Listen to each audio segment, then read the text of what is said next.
This story is titled, After 12 Years of Running the Family Business, My Parents Kicked Me Out and Made My 22-year-old nephew the CEO, because he is smart like his mother. Now, after he destroyed the company, they are begging for my help. Hey everyone! We spend so much time finding these stories for you. If you enjoy the content, please hit that subscribe button. It means the world and helps keep this journey going strong. Let's grow together. Now, let's start the video. OP starts by saying, "Hey Reddit, I've always thought of myself as a guy who's got his shit together, but lately, I'm starting to question everything. Let me set the scene for you all. This all started at my dad's 62nd birthday party, and I swear it felt like my life flipped upside down in an instant. For context, I've been working in my dad's company for the past 12 years. 12 years of dedication, grinding, and building up the business. I thought I was set. I thought I'd inherit the company one day, as any loyal family member might expect after putting in the work. It was a pretty big party, honestly. We had friends, family, business associates, you name it. My mom and dad love a good celebration, and this one was no exception. Drinks were flowing, food was amazing, everyone seemed to be having a good time. Then came the moment my dad stood up to make a toast. I thought it'd just be the usual. A couple of jokes, a heartfelt thank you, and maybe a little bit about how much he was looking forward to retiring. But then he hit us with that announcement. I'm happy to say that after much thought and discussion, I'm ready to retire in a few months. And I've decided to pass the torch of CEO to someone who I think will take the company to new heights. My grandson, Mike. I froze. I thought maybe I'd misheard him. Grandson? Mike? The kid's 22, fresh out of business school. No real experience. And yet, somehow, he's the one taking over the company I've dedicated over a decade of my life to? The applause and congratulations around the room felt like daggers. My heart was pounding, and my stomach felt like it was going to drop out of my body. I tried to keep my composure, but inside, I was fuming. Don't get me wrong, I didn't hate Mike. He's a decent enough kid when you're just chatting with him at family get-togethers, but he's young and inexperienced. He doesn't know the first thing about running a company, and I can say that with confidence because I've been running it for years now. All Mike has is a shiny degree and my parents' misplaced confidence. I, on the other hand, had years of blood, sweat, and tears invested into this business. But apparently, that didn't count for much. After the toast, everyone went back to mingling, but I couldn't even process what was happening. My wife came over to check on me, and I must have looked like I'd seen a ghost, because she immediately asked what was wrong.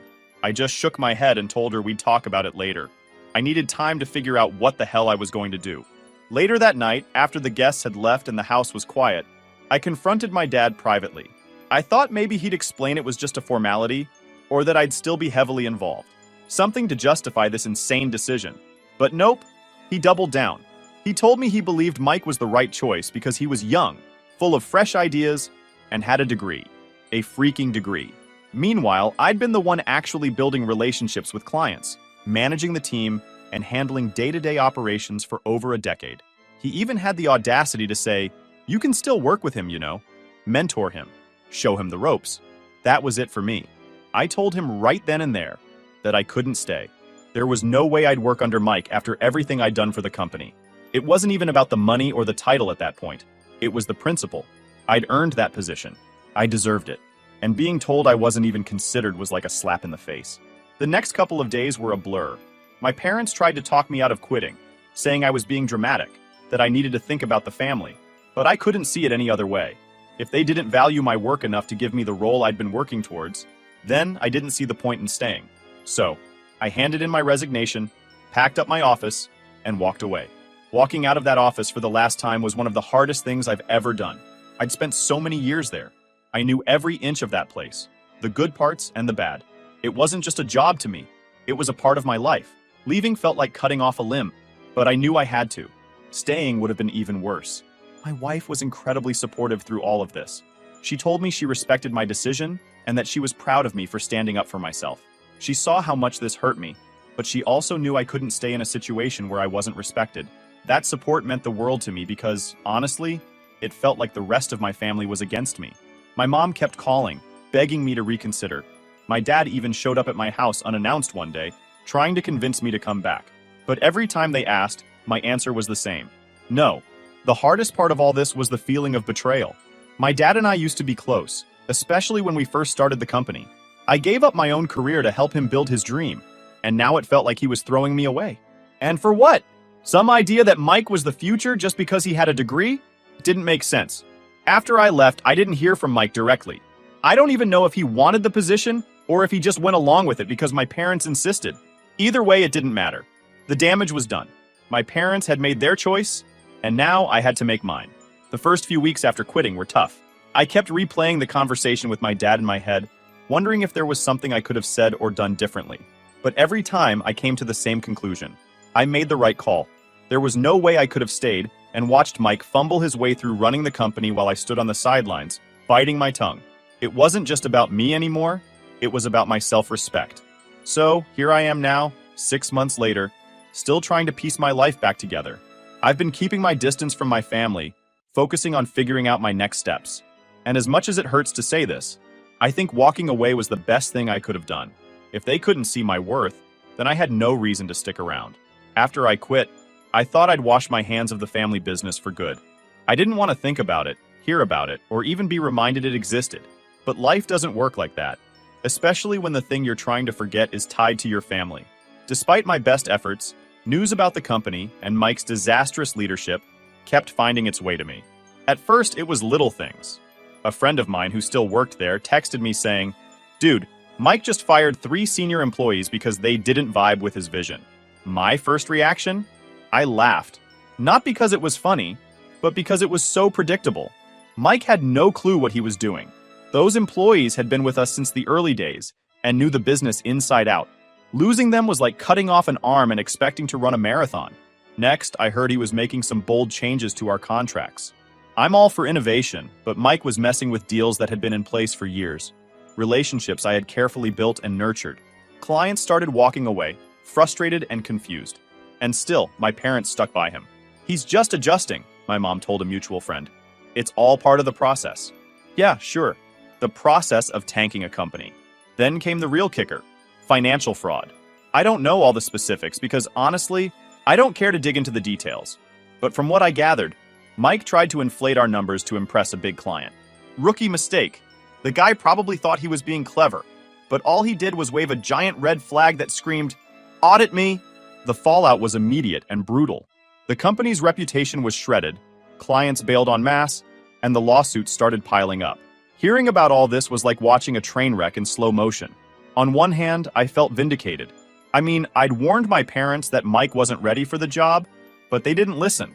On the other hand, it was painful to see something I'd worked so hard to build crumble in such a short amount of time.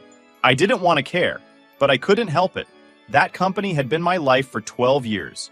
It was like watching someone take a sledgehammer to a house you built with your own 2 hands. But here's the thing. None of this surprised me. Mike was never prepared to lead. The guy grew up with a silver spoon in his mouth, never had to struggle for anything. He had this arrogance about him, like he thought he could walk into a room and just figure things out as he went. That might work in school, but not in the real world. Business isn't forgiving. It doesn't care about your last name or your GPA. And Mike was learning that the hard way. I wasn't the only one who saw it coming. I started getting calls and texts from former coworkers, people I hadn't spoken to in months. "Man, we miss you around here," one guy said. "It's a mess without you." Another told me, "The place feels like a sinking ship. I don't know how much longer I can stick around." It was flattering, sure, but also bittersweet. These were people I'd worked alongside for years, people who had trusted me and supported me. Hearing them struggle made me wish I could help, but I knew better than to get involved. I wasn't about to swoop in and clean up Mike's mess. That wasn't my job anymore. What really got me, though, was how my parents handled all of this. Instead of holding Mike accountable, they made excuses for him. "He's under a lot of pressure," my mom said when someone asked about the fraud charges. "He just needs time to find his footing." Time? The guy had managed to nearly destroy the company in less than 6 months. How much more time did he need? And let's not forget my sister. She was Mike's biggest cheerleader through all of this, acting like he was some kind of misunderstood genius. I don't know if she was genuinely delusional or just too proud to admit she'd made a mistake. Either way, it was infuriating. She'd pushed for Mike to get the CEO role, convinced my parents it was the right move, and now she was doubling down on her bad decision. I stayed out of it for the most part, but one day I couldn't resist.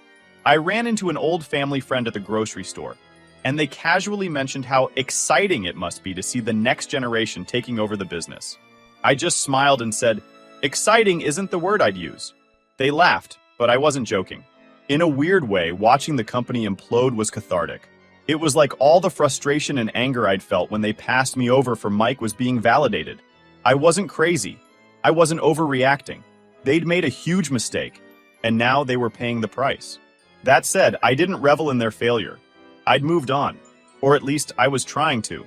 I'd started brainstorming ideas for my own business, something I could build from the ground up without anyone else's interference. My wife was incredibly supportive, encouraging me to take the leap and do something for myself. It was scary, but also exciting. For the first time in years, I felt like I had control over my own future. Meanwhile, my parents were scrambling.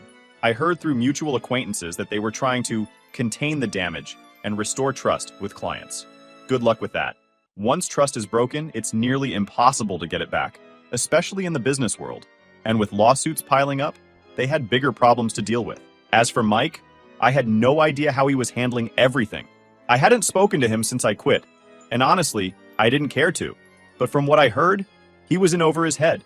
Some people said he was still trying to act like he had it all under control, while others claimed he was on the verge of a breakdown. Either way, it wasn't my problem. By the time 6 months had passed, the company was a shadow of what it had been. Clients were gone, employees were leaving in droves, and my parents were desperate. They hadn't reached out to me yet, but I knew it was only a matter of time. And when they did, I already knew what I was going to say. 6 months after I walked out of the family business, the inevitable happened. I'd been bracing myself for it, but still felt a wave of mixed emotions when I saw my parents standing on my doorstep. They looked older, more stressed than I'd ever seen them. My dad had this awkward stiffness to him, like he didn't want to be there but knew he had no choice. My mom, though, her expression said it all. Desperation. I didn't invite them in right away. Honestly, I was tempted to shut the door in their faces, but I didn't. "Can we come in?" my dad asked, his voice hesitant. I stepped aside without a word, and they shuffled in. The tension in the room was immediate. My wife, who'd been in the kitchen, gave me a look but didn't say anything. She knew this moment was coming too. She quietly slipped upstairs, leaving me to deal with it. I sat down across from them, arms crossed, waiting for them to start. My mom jumped in first. She always did. "We need your help," she said, her voice wavering. "The business is..." She hesitated, like saying it out loud would make it worse. "It's in trouble. Mike made some mistakes. Big ones." I didn't respond. I just stared at her, letting the silence stretch. It was clear she wanted me to fill the gap, to jump in and offer a solution. I didn't. Eventually, my dad spoke up. "He's in over his head," he admitted, rubbing his temple like he had a headache.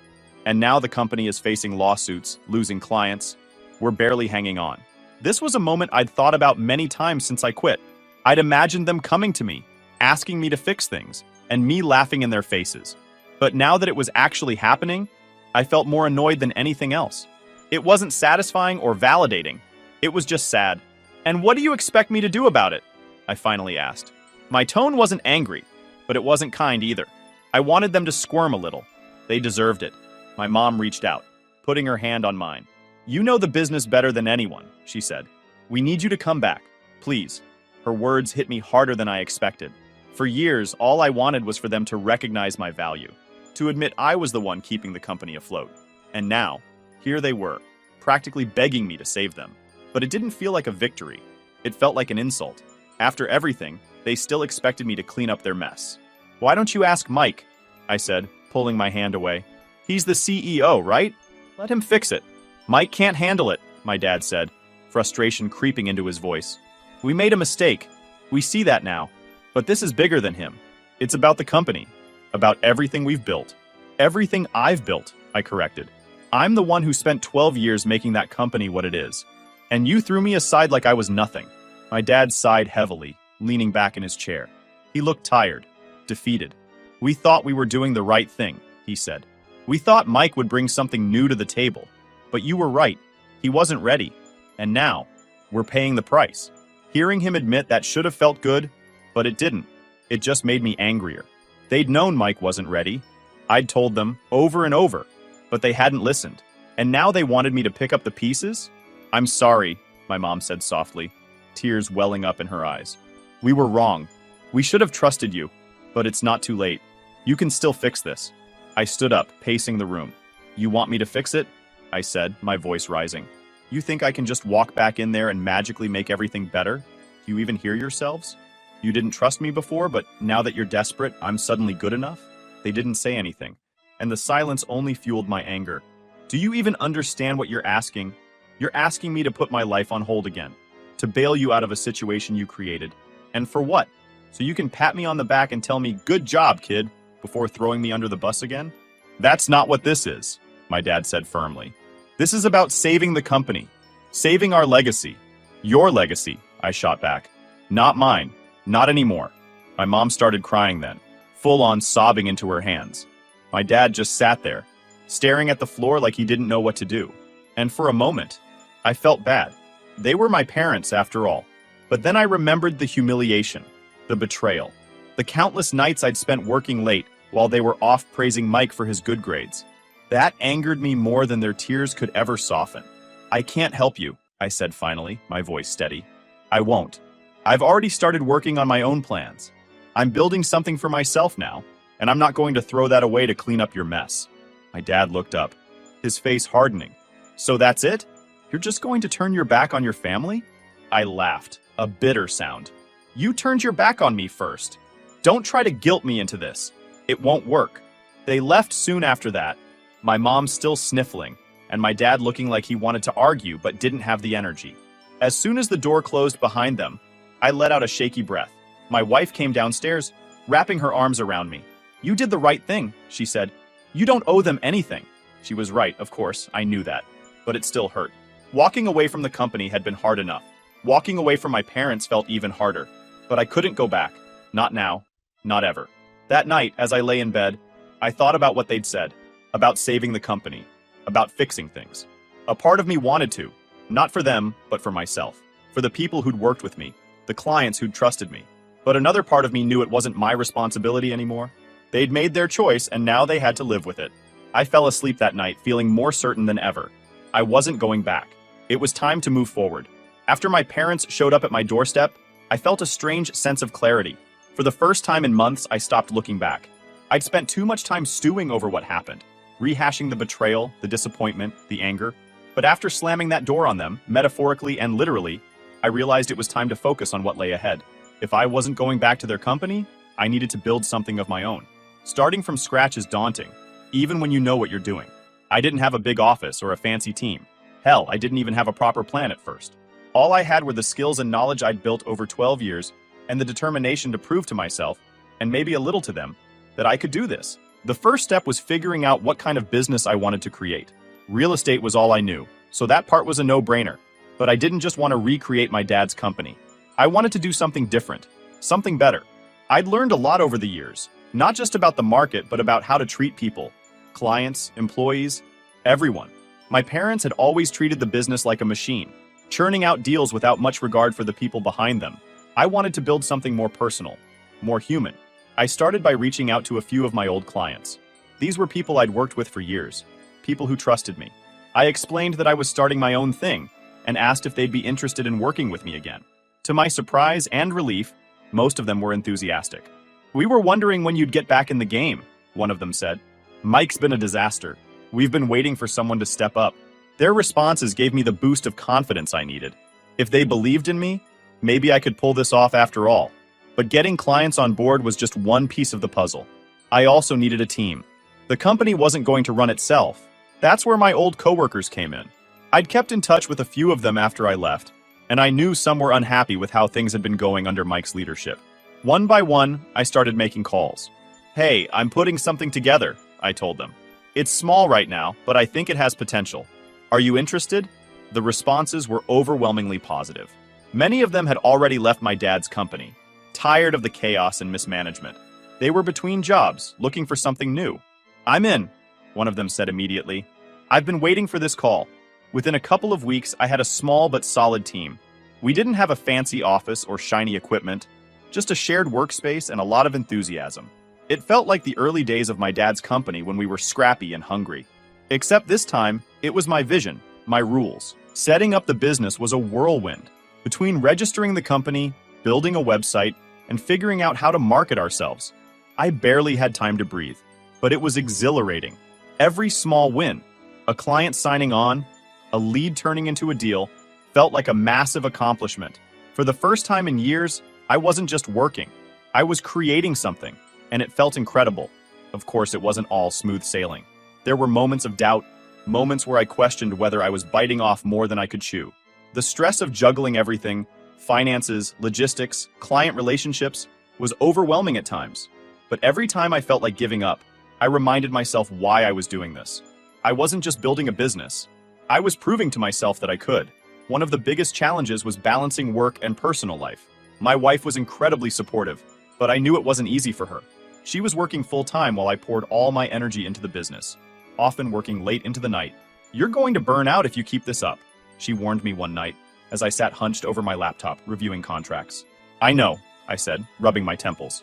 "But if I don't push now, it'll never take off." She didn't argue, but I could see the concern in her eyes. It was a reminder that while building the business was important, so was maintaining the life we'd built together. I made a mental note to find a better balance, though I wasn't sure how just yet. As the weeks went by, things started to fall into place. Our first few deals closed smoothly, and the feedback from clients was overwhelmingly positive. "This feels like the old days," one of them told me, "when things were simpler, more personal." I missed this. Hearing that felt like validation. I was doing something right. Early, the business began to grow. It wasn't explosive growth by any means, but it was steady, and that was enough for me. Meanwhile, I couldn't ignore the rumblings about my dad's company. Word on the street was that things were going from bad to worse. They were losing clients left and right, and the lawsuits were piling up. It was hard not to feel a twinge of satisfaction. After all, I'd warned them. But mostly, I just felt sorry for the employees and clients who were caught in the crossfire. They deserved better. What really surprised me was how many of those clients and employees started coming to me. It wasn't something I actively pursued, at least not at first. But word got around that I was starting my own thing, and people reached out. "If you're looking for more staff, let me know," one former coworker said. "I can't stand it here anymore." Another client emailed me saying, "We've always trusted you. Let's talk." I wasn't poaching. They were coming to me. And honestly, it felt good. These were people who recognized my value, who wanted to work with me because of what I brought to the table. It was a stark contrast to how my family had treated me. By the end of the second month, we'd outgrown our shared workspace and started looking for a proper office. It was a small milestone, but it felt huge. Standing in that empty space, imagining the possibilities, I couldn't help but smile. This was mine. All of it. No one could take it away from me. I wasn't just surviving. I was thriving. And for the first time in a long time, I felt truly free. By the time I'd settled into the rhythm of my new business, things with my family had escalated. Word had spread about what I was doing. Clients switching to me. Employees reaching out to join my team. And it didn't take long for the news to reach my parents and sister. I hadn't spoken to any of them since their visit to my house. And I wasn't planning to. But they clearly weren't done with me. It started with emails. My dad sent a few, all variations of the same message. He wanted to talk, to work things out. I ignored them. Then my mom started calling. At first, it was once a week, then every few days. I never picked up. Eventually, she left a voicemail that made my blood boil. "I hope you're happy," she said, her voice trembling with barely concealed anger. "You're tearing this family apart. I don't know how you can live with yourself." I deleted the message without replying. What was there to say? They'd made their bed, and now they had to lie in it. I wasn't responsible for their mess, no matter how much they tried to pin it on me. But things really came to a head when my sister got involved. Unlike my parents, who were still trying to guilt me into coming back, she went straight for the jugular. One day, out of nowhere, I received a letter from a lawyer. At first, I thought it was a mistake, but as I read through it, my stomach sank. They were accusing me of stealing clients and employees. According to the letter, I'd intentionally undermined their business by poaching key accounts and personnel. They claimed I was violating some sort of unwritten family agreement and demanded I cease all operations immediately. If I didn't, they threatened to take legal action. I couldn't help but laugh as I read it. It was so ridiculous, so petty. There was no non-compete clause in my contract when I worked for them. I'd checked. Twice. They had no legal standing whatsoever. But the fact that they'd resorted to this tactic told me everything I needed to know about how desperate they were. Instead of responding directly, I forwarded the letter to my lawyer. "Handle it," I told him. "I don't have time for this nonsense." He assured me it was an empty threat and not to worry. Still, the whole thing left a bad taste in my mouth. A few days later, my parents showed up at my office unannounced. It was the first time they'd seen the new space, and I could tell they weren't happy about it. My mom looked around with thinly veiled disdain, while my dad's expression was a mix of anger and defeat. "Do you really think this is going to work?" my dad asked, gesturing at the office. "You're playing a dangerous game." I leaned back in my chair, unfazed. "It's already working," I said simply. "And it's not a game." My mom's face flushed with anger. "You're ruining everything," she snapped. "Do you have any idea what you're doing to this family?" "To us?" I stood up, keeping my voice calm but firm. "What I'm doing," I said, "is building something for myself. Something you didn't think I was capable of. If that bothers you, that's your problem, not mine." They didn't stay long after that. I think they realized there was no point in trying to guilt me anymore. But their visit left me shaken. Not because of what they said, but because it confirmed something I'd suspected for a while. They weren't just upset about losing the business. They were upset about losing control over me. For years, I'd been the dependable one, the one they could count on to keep things running smoothly. I'd sacrificed so much of my own life to help build their dream, and now that I was gone, they didn't know what to do. It wasn't about the clients or the money, it was about the power dynamic, and they hated that I'd taken it back. Meanwhile, things at my dad's company were going from bad to worse. Employees were quitting in droves, and their reputation was in tatters. Mike, I heard, was barely showing up to work anymore. Someone told me he'd been spotted at a bar in the middle of the day, looking completely out of it. I didn't feel sorry for him, but I couldn't help but think about how all of this might have been avoided if my parents had made a different choice. The lawsuits were still ongoing, and from what little I knew, the company's legal team was struggling to keep up. I didn't envy them. Trying to clean up the mess Mike had made was like trying to put out a forest fire with a garden hose. It was only a matter of time before the whole thing came crashing down. Through it all, I kept my focus on my own business. We were growing steadily, bringing in new clients and expanding our team. I hired a small marketing firm to help us get the word out, and it paid off almost immediately. The inquiries started pouring in, and for the first time in a long time, I felt optimistic about the future. One night, as I was reviewing our financials, my wife came into the room with a glass of ginger. "You know," she said, sitting down next to me, "I don't think I've ever seen you this happy." I smiled, setting the papers aside. "It feels good," I admitted, "building something for myself, not answering to anyone else." She leaned her head on my shoulder. "You deserve it." Her words stayed with me long after she went to bed. For so long, I'd been chasing someone else's approval.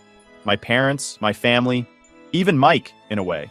But now, I was finally doing something for myself. And for the first time, I didn't care what anyone else thought. As I sat there, surrounded by the evidence of my hard work, I realized something important. This wasn't just about proving my parents wrong or outshining Mike.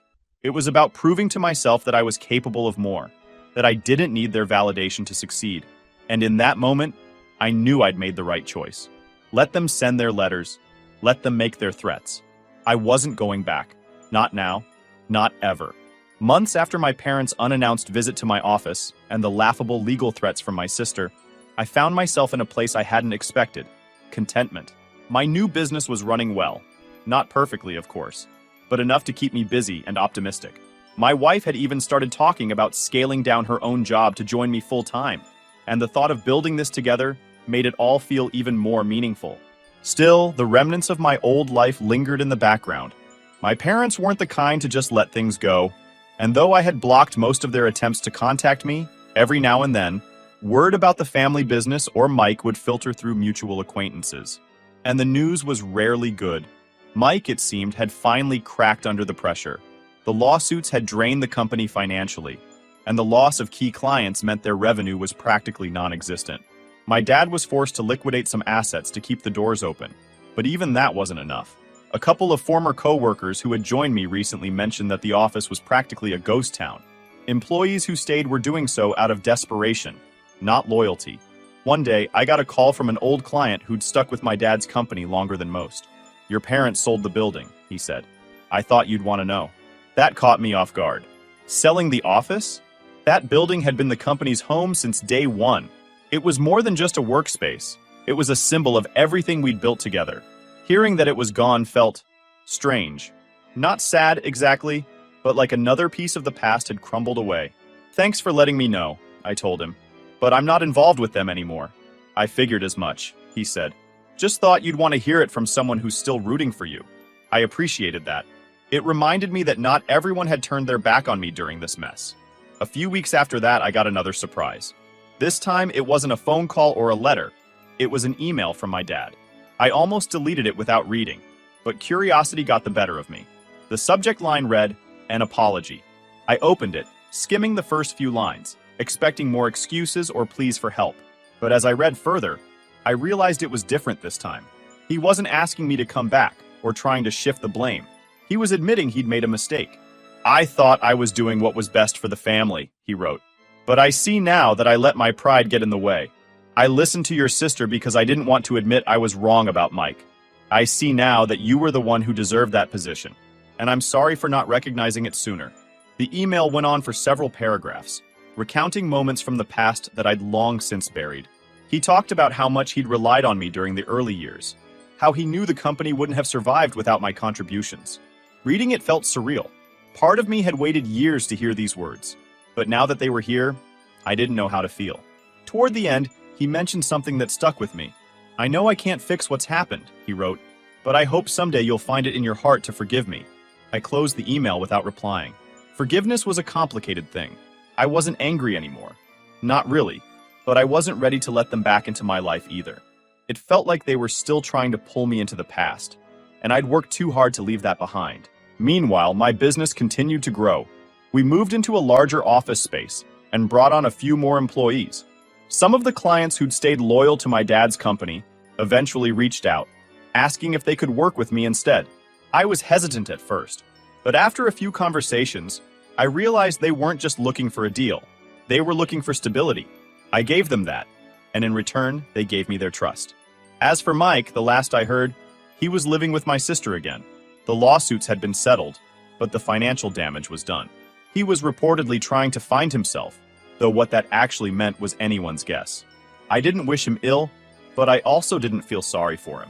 He'd been handed an opportunity he wasn't ready for, and he'd squandered it. That wasn't my problem. My sister, predictably, wasn't handling the fallout well. From what little I heard through mutual acquaintances, she was bitter and angry, blaming everyone but herself for how things turned out. My parents had stopped defending her publicly, which told me everything I needed to know. They were finally seeing her for who she really was. Not the brilliant daughter they'd always believed in, but someone who was good at looking out for herself and no one else. One day, while sitting in my office and looking out at the city skyline, I realized I felt free, truly free. The weight of my family's expectations, their disappointment, their manipulation, it was all gone. For so long, I'd defined myself by what they thought of me, by what I could do to earn their approval. But now, none of that mattered. I wasn't building my business to prove a point or to spite them. I was doing it for myself, for my wife, for the people who believed in me.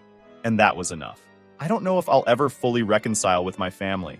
Maybe someday, when the dust has truly settled, we'll find a way to mend the broken pieces. Or maybe we won't. Either way, I'm okay with it. For now, I'm focused on the future. And for the first time in years, it feels like mine.